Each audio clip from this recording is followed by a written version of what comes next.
योएल नबी की पुस्तक 2 उसकी 12 आयत में लिखा है, तो भी यहोवा की ये वाणी है, अभी भी सुनो, उपवास के साथ रोते पीटते और पूरे मन से फिरकर मेरे पास आओ। अपने वस्त्र नहीं, अपने मन को फाड़कर अपने परमेश्वर यहोवा की ओर फिरो, क्योंकि वह अनुग्रहकारी, दयालु, विलंब से क्रोध करने वाला, करुणा निधान और दुख देकर पछताने हारा है। परमेश्वर ने कहा, सुनो, उपवास के साथ रोते पीटते और पूरे मन से फिरकर मेरे पास आओ। आप देखते हैं कि सबसे बड़े मिरेकल्स मन फिराने के साथ जुड़े होते हैं, बिलीव के साथ। मन फिराने का यूनानी मतलब है चेंज योर थिंकिंग। जिस तरह मेरी थिंकिंग क्या थी जब मेरे दादाजी बीमार थे और क्रिश्चियन लोग घर प्रार्थना करने के लिए आते थे, ये गोरों का धर्म है, हमारा धर्म नहीं है। तो परमेश्वर ने कहा, अगर तुम मुझसे कुछ लेना चाहते हो, देन रिपेंट, मन फिराओ, अपनी सोच को बदल लो, अपने सोचने के तरीके को चेंज करो, और फिर तुम्हें ये मालूम होगा कि मैं तुम्हारी लाइफ में कितना बड़ा काम करने वाला हूं। जब लाजर मर गया तो उसकी बहन ने कहा कि प्रभु, अगर यदि तू यहां होता तो वो कदापि न मरता। तो परमेश्वर ने कहा, बिलीव, अभी भी तू अगर विश्वास करेगी तो वो देखेगी जो तू एक्सपेक्ट नहीं कर रही है। आज आप देखते हो कि सबसे बड़ा चमत्कार जब होता है वो तभी होता है जब आप मन को फिराते हैं। और परमेश्वर ने कहा, जब तू मेरी ओर आने का फैसला करता है। जब मैं यहाँ पर प्रार्थना में था तो एक चीज मैंने आपको प्रोफेटिकली लाइव होकर भी बताई थी कि अगर आप अपनी लाइफ में कंफ्यूजन्स नहीं चाहते, कौन आज कामयाब है जिसके पास डायरेक्शन है, जिसे पता है कि मुझे ये करना है क्योंकि खुदा ये चाहता है। हो सकता है खुदा चाहता हो कि आप एक अकाउंटेंट बने और उसमें आपकी बहुत बरकत हो, लेकिन आप एक इंजीनियर बनना चाहते हैं क्योंकि आपको लगता है कि वो ज्यादा कूल दिखता है, पर हो सकता है आप उस चीज के लिए बुलाए ना गए हों। इसीलिए बहुत से लोग अपनी लाइफ में कामयाब नहीं हो पाते, इवन दो कि वो अच्छी पढ़ाई कर लेते हैं, क्योंकि उसके लिए उनकी कॉलिंग और बुलाहट नहीं है। लेकिन परमेश्वर आपको ये बताता है कि आपकी कॉलिंग जो है वो क्या है। बहुत से पास्टर्स ऐसे हैं जो आज वहां सेवा नहीं कर रहे हैं जहां उनको करनी चाहिए। उनका मसा, उनकी लाइफ में बरकतें हैं, उनको लगता है कि हम जो कुछ भी करेंगे तो वो ठीक ही है, लेकिन ऐसा नहीं है। परमेश्वर ने आपके लिए एक स्थान सोचा है। मेरे लिए वो स्थान खामरा चर्च है। वो स्थान परमेश्वर ने हर एक व्यक्ति के लिए सोचा है, लेकिन जब आप उस चीज को फॉलो नहीं करते हैं, वहां शुरू होता है प्रॉब्लम्स, शैतान का काम। और परमेश्वर के कामों को जब हम सीरियसली नहीं लेते हैं, जब आपको ये मालूम है कि आपकी बरकत आपकी बुलाहट के पीछे है कि प्रभु क्या चाहता है। अब क्यों नहीं लोगों को मालूम प्रभु क्या चाहता है? उनको प्रभु से वो डिमांड करते हैं कि परमेश्वर मुझसे बात कर। तो मुझसे बात क्यों नहीं करता? मैं क्या करूं? मैं कंफ्यूज हूं, मैं इधर जाऊं कि मैं उधर जाऊं। बहुत सी बहनें कहती, प्रभु मैं कंफ्यूज हूं, मैं कौन सा कैरियर चुनूं, कौन सी ये वाला चुनूं कि ये वाला। हम प्रभु से बात करते हैं कई बार कि प्रभु तुम मुझे गाइड क्यों नहीं करता, तुम मुझसे बात क्यों नहीं करता। मैं आपको बता रहा हूं, अगर आपको प्रभु की बात सुननी है, हो सकता है वो आपसे फर्स्ट डायरेक्ट कानों में बात ना करे, बोल के बात ना करे, लेकिन वो आपकी अगुवाई इस रीति के साथ करेगा कि वो आपको ले जाएगा। मैंने एक फोर्स देखी है, एक बल देखा है, एक धक्का देखा है, जैसे धक्का देता है ना पीछे से कोई। मैंने उनकी लाइफ में ये देखा है जो लोग पवित्र वचन के अनुसार अपनी जिंदगी को बिताते हैं। वो लोग बाइबल को फॉलो करते हैं, पवित्रताई को फॉलो करते हैं, बीजों को बोते हैं, प्रार्थना को करते हैं, उपवास को करते हैं, झुकते नहीं शैतान के सामने। उनका एक ही परमेश्वर है, किसी चीज पे वो और नहीं जाते हैं। मैंने देखा है फिर एक ऐसा एक फोर्स उनके पीछे लगा रहता है कि चाहे वो उनकी लाइफ में कंफ्यूजन्स भी हों, लेकिन फिर भी वो उसी डायरेक्शन और उसी दिशा में चलते हैं जो परमेश्वर ने उनके लिए ठहराई होती है। परमेश्वर ऐसे सिस्टम बनाता है, ऐसी ऐसी चार दिशाओं में उनके वातावरण को ऐसा कर देता है कि वो उसी दिशा में बाय फोर्स चलने लगते हैं। पीछे से कोई धक्का लगाता है, उन्हें मालूम नहीं होता, लेकिन पीछे से कोई धक्का लगा रहा है और लगा रहा है, लगा रहा है। और आप यूसुफ की तरह, चाहे उसकी लाइफ में ट्रबल्स, कंफ्यूजन्स बहुत सारी हैं, लेकिन वो एक्चुअल में अपनी डेस्टिनी की तरफ ही बढ़ रहा है। इमेजिन करो अगर उसने पोतीफर की पत्नी के साथ पाप कर लिया होता तो वो उस देश का प्रधानमंत्री कभी ना होता। उस घर में रह के अच्छी नौकरी कर रहा होता और पाप कर रहा होता और कंफर्टेबल सोचता है कि ये मेरी जिंदगी अच्छी हो गई, लेकिन एक्चुअल में वो परमेश्वर का प्लान नहीं था। आज बहुत से लोग कहते प्रभु मैं क्या करूं। वो फोर्स अगर आप चाहते हो कि आपकी लाइफ में रहे, मैं आपको बता रहा हूं वो आप प्रार्थना से नहीं लेके आ सकते, वो किसी चीज से, वो आप लाख आप समझ लगा लो, मैं आपको बता रहा हूं सब फेल है। वो तभी काम करती है जब आप बाइबल के वचनों को पूरा करके प्रभु के साथ एक मन होकर उसको दिन रात खोजने लगते हैं।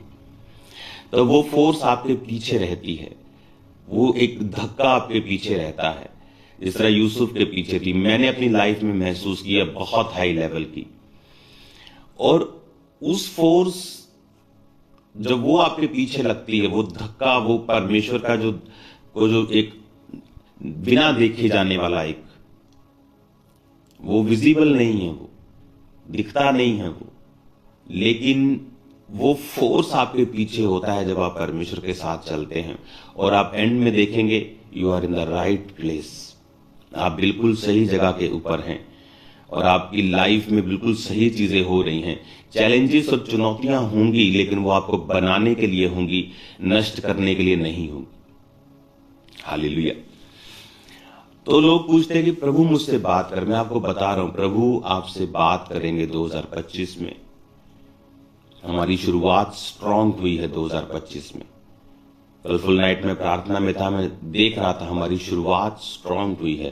परमेश्वर का आत्मा जो मैं अभी अपने काम करके वापस आ रहा हूं, तो मैं देख रहा हूं उसकी ग्रेस हमारे ऊपर है और वो बड़े कामों के लिए हमें तैयार कर रहा है, और बड़े कामों के लिए जो किसी आंख ने नहीं देखे, किसी कान ने नहीं सुने, किसी के चित्त में नहीं चढ़े, जो परमेश्वर ने अपने प्रेम रखने वालों के लिए तैयार किए हैं। अब आपको ये साल जो बाइबल आपने कभी नहीं पढ़ी, आप 2 अध्याय पढ़ते थे, 3 अध्याय, अब आपको उतनी बाइबल पढ़नी है जितनी आपने पहले कभी नहीं पढ़ी। रिटन वर्ड में परमेश्वर का सांस है। जिस तरह आदम को मिट्टी से गूंथा गया और उसमें जीवन का सांस फूंक दिया गया, उसी तरह से आप में जीवन का सांस है, क्योंकि प्रभु ने वो सांस फूका था आदम में। उसी तरह बाइबल के वर्ड्स के ऊपर परमेश्वर का सांस है। वही श्वास, वही सांस, वही जीवन का आत्मा जो आदम के अंदर फूका गया, वो वचन के ऊपर भी फूका गया। अगर आप चाहते हो कि प्रभु आपसे बात करे, तो ये बात कंफर्म है कि जो रिटन वर्ड को नहीं पढ़ता, प्रभु उससे ऑडिबल तरीके से बोलने से या गाइडेंस से बात नहीं कर पाते हैं, क्योंकि वो आपके ऊपर एक फिजिकल, एक शारीरिक लेयर्स चढ़ जाती हैं जो शैतानी है, शारीरिक हैं, जो रोकती हैं आपके अंदर परमेश्वर के मैसेज को जाने से। अगर आप बहुत कोई अच्छी महंगी क्रीम लगाते हैं तो वो क्रीम बेचने वाला पहले बताता है कि पहले इस एरिया को इस तरह से क्लीन कर लेना है। क्लीन करने के बाद जब आप इस क्रीम को लगाएंगे ये अंदर चली जाएगी, उसके बिना लगाएंगे तो ये ऑयल बन के ऊपर तैरती रहेगी। सेम उसी तरह से जब हम अपने आप को वचन से क्लीन नहीं करते हैं, तब तक परमेश्वर का जो मैसेज, उसकी जो गाइडेंस है, वो रहती है हमारे सिर के ऊपर, लेकिन अब्सॉर्ब नहीं होती, वो अंदर नहीं जाती, हमें समझ नहीं आती कि हमें अपनी लाइफ में क्या करना है। तो अभी आपको इस बात को समझना है, आपको इस बात को जानना है कि परमेश्वर आपसे बात करना चाहते हैं। आप भी प्रभु से बात करना चाहते हैं, उसकी सुनना चाहते हैं, तो दिक्कत कहाँ है? दिक्कत यह है कि हम उसका लिखा हुआ वचन जो सांस फूका गया है उसको पढ़ नहीं रहे हैं। हम इतना नहीं पढ़ रहे हैं जितना हमें पढ़ना चाहिए। तो 2025 में एक प्रण करना है, तो हमें तैयार होना है और हमें बाइबल को पढ़ना है।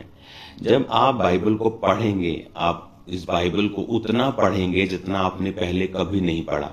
आपको पढ़नी नहीं आती बाइबल, आप ट्यूशन रखेंगे पढ़ने की, आप बाइबल को पढ़ेंगे। आपने कम पढ़ी है, आपने एक बार पढ़ के छोड़ दी है, आप बाइबल को पढ़ेंगे, रोज पढ़ेंगे, इतना पढ़ेंगे जितना आपने पहले कभी नहीं पढ़ा। फिर आप नोटिस करेंगे कि सडनली परमेश्वर का जो मैसेज है, होली स्पिरिट की जो गाइडेंस है, वो एब्जॉर्ब होना शुरू हो चुकी है। ये बड़ी हैरान करने वाली बात मैंने देखी। मेरी वाइफ एक क्रीम खरीद रही थी, तो वहां पे जब हम शॉप में थे तो एक लड़की ने बोला कि मैं यहाँ पे एक लेडी है जो स्किन की जो इन क्रीम्स की ना, हम तो वैसे ही एक नॉर्मल क्रीम लेने गए थे जस्ट, तो ये प्रोफेशनल है ये, तो आप उसको मैं बुलाती हूँ। तो जब वो आई तो उसने डेमो दिखाया कि अगर ये क्रीम लगानी है पहले इसके साथ क्लीन करना है, फिर क्रीम लगाना है। तो उसने दोनों हाथों पे दिखाया, एक में पूरा एब्जॉर्ब हो गया, एक में वही क्रीम तेल बन गई। तो पवित्र आत्मा मुझे समझा रहा था कि जब आप उसी चर्च में बैठे हैं, वही प्रेयर आप सुन रहे हैं, लेकिन एक प्रेयर ऊपर ही ऊपर लग तो रही है लेकिन एब्जॉर्ब नहीं हो रही, लेकिन एक पूरी एब्जॉर्ब हो गई क्योंकि उसको लगाने का तरीका फॉलो किया गया। आज प्रभु बात भी करता है लेकिन समझ इतनी नहीं आती, एब्जॉर्ब नहीं होता, वो शरीर में जाती नहीं, स्पिरिट में जाती नहीं। क्यों? क्योंकि हमने पैटर्न को, हमने तरीके को अच्छी तरह से फॉलो नहीं किया। वही क्रीम एक हाथ पे लग रही है तो पूरी एब्जॉर्ब हुई, और मैंने आंखों से देखा और मैं बड़ा हैरान हुआ। और दूसरे हाथ पे लगी तो वो लगी तो जरूर, गई भी, लेकिन ऊपर ऊपर ज्यादा थी वो, और वो ऑयल बन रही थी और ये एब्जॉर्ब हो रही थी इधर के हाथ की। जब आप बाइबल को पढ़ते हैं, सडनली आपकी स्पिरिट में कुछ होता है जो आप इन आंखों से नहीं देख सकते। जब आप बाइबल को पढ़ना स्टार्ट करते हैं, एक्चुअली आप अपनी सोल को फीड कर रहे होते हैं, अपनी स्पिरिट को आप खाना दे रहे होते हैं, आप उसे मजबूत कर रहे होते हैं, स्ट्रांग कर रहे होते हैं। और जब आप कई बार फिजिकली ज्यादा स्ट्रांग होते हैं, आपको जल्दी चीजें समझ में आती हैं, आपका मूड अच्छा रहता है। उसी तरह से जब आप सोल में, स्पिरिट में जब आप बाइबल को पढ़ते हैं, वो एब्जॉर्ब होती रहती है। और जब परमेश्वर आपसे बात करता है या सडनली वो बाइबल के बीच से भी आपसे कई बार बात कर जाता है, तो सडनली वो चीज आप पकड़ लेते हैं, एब्जॉर्ब हो जाती है, वो आपके स्पिरिट में चली जाती है, आपको समझ आ जाती है कि अच्छा मुझे ये करना है। सडनली ऐसा वीडियो आपके सामने आ जाएगा, आपको मालूम होगा नहीं मुझे ये वाला कैरियर चुनना है। ये सब कुछ डिवाइन और सुपरनैचुरल तरीके से होगा। आपका काम इतना ही है कि आप बाइबल के साथ जुड़ें, फास्टिंग के साथ जुड़ें, यहोवा की ओर फिरें, पापों से मन फिरा के परमेश्वर की ओर चलें, बाइबल को पढ़ें। आपको समझ आएगा, आपको पता चलेगा कि जब आप बाइबल को पढ़ते हैं किस तरह से, और इसे अपनी लाइफ में रेगुलर बनाएं। क्योंकि आप 4 दिन बाइबल पढ़ के आप नहीं सोच सकते कि इतने सालों की देखो धूल जमी है स्पिरिट के ऊपर, और 2 दिन की सफाई से तो ठीक नहीं होगा ना। जब एक घर ही अगर 25 साल से 20 साल से बंद है, तो उसकी कितनी क्लीनिंग, कितनी रिपेयर और कितनी चीजें होंगी, तो फिर जाकर वो तैयार होगा। 6 महीने लगेंगे, साल भी लग सकता है। उसी तरह से आपकी स्पिरिट में अगर आप बाइबल को पढ़ेंगे और उसकी तैयारी करेंगे, आप देखेंगे किस तरह से परमेश्वर आपसे बात कर रहा है। वो फोर्स आप देखेंगे किस तरह से परमेश्वर का आत्मा आपको आगे लेके जा रहा है। और मैं आपको बता रहा हूं, खुदावन आपकी जरूरतों को पूरा करेगा, वो आपकी अगुवाई करेगा, आप आगे बढ़ेंगे, डिवाइन हेल्पर्स आपकी लाइफ में आएंगे, फाइनेंशियल बरकतें आपके पास होंगी, वो सब चीजें परमेश्वर आपको देगा। आपकी स्पिरिचुअल लाइफ को बिल्ड करेगा, पर्सनल लाइफ को बिल्ड करेगा, सेवकाई को वो बिल्ड करेगा। बड़े काम परमेश्वर का आत्मा आपकी लाइफ में करेगा। इस साल हम डबल होने वाले हैं, हाईएस्ट लेवल में बढ़ने वाले हैं।